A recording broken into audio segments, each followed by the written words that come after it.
Hello and welcome to another edition of Mailbag.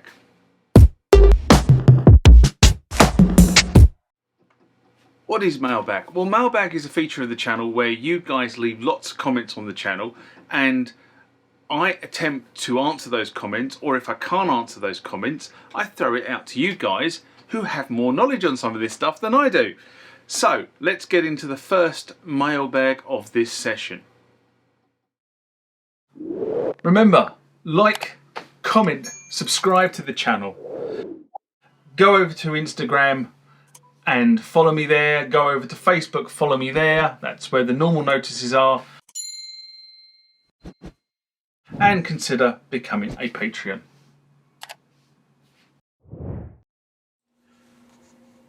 next comment or question comes from JJS, and this was in response to the TB3 to Poly D not working SY85 new floppy drive or emulator video I did in December 2020. JJS writes, what other drives emulators are out there for the SY85? Well, there are a number of emulators out there, and it's a very good question, but a question with not such a simple answer. Now, there are many people out there selling the so-called Gotek USB drives, or the SD drives. So there are drives out there you can just put an SD card in instead of a USB stick to replace the floppy drives on this legacy tech or legacy instruments. But, and here is the big but, especially with something like the SY85, not all of them will work. And that's because on some of these they use weird pin layouts compared with the sort of Gotek or similar Nabarro type device that you go and buy. Now, these devices are basically manufactured as generic devices to replace a floppy drive. What they assume is that all floppy drives in wherever they're going into work the same way. And the reality is, in a lot of these legacy instruments, the way the manufacturer has implemented the floppy drive is not standard. Why? God knows. I think it's all to do with whoever designed it, what they were doing at the time. And the SY85 is a really, really good example of this, because the SY85, instead of having a ribbon connector with a ribbon connector head on it, so a big, basically grey black piece of plastic about yay big, which is how most floppy drives connect into a motherboard or a circuit board that is going to read the data. What they did on the SY85 is they actually created a ZIF connector, which is a flat ribbon cable, rather than a more traditional ribbon cable, should I say, which is a different connector, different pin layout, and therefore a standard Gotek, Nabarro, whatever it happens to be, drive, replacement drive won't fit. You have to do a modification to it if the device that you have bought supports that modification.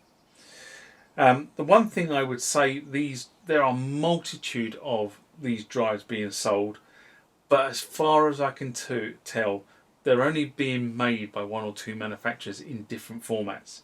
So your best bet is to ask the community on here or on one of the Facebook pages for the SY85 which versions they have bought and from who, and therefore buy those style of drives from whoever they recommend, because if somebody's recommended it, they've done it. Okay, I don't know, because I haven't changed my SY85 to one of these drives, and a lot of the sellers, if you get a good seller, will do the ZIF conversion for you, or the ZIF conversion would already have been done, should I say. Okay, so just bear that in mind when you're looking at these sort of devices. It's not a straight swap in, as many of the sellers would want you to believe. Next comment or question comes from Sean C. And this is in response to the D-10 ROM cards DX7 split MIDI, a video I did in September 2022. And Sean writes, thanks John. I too still have 3 Roland ROM cards, but I'm always looking for third-party cards, discs and sys dumps for my D-20 and D-110. Now, I suppose the bottom line with these things, they're becoming as rare as hen's teeth. Now and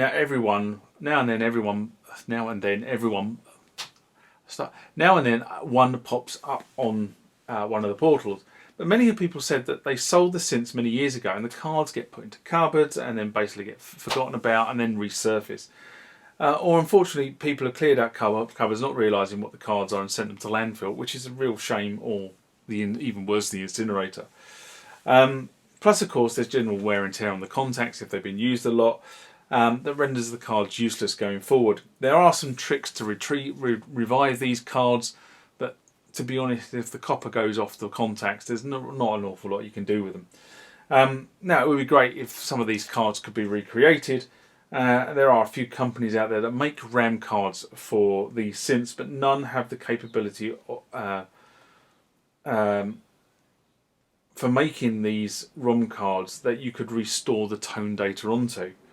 Well, I say that, I'm sure some smart cookie could probably do it and probably make a fortune at it, but I'm not sure how big the market is.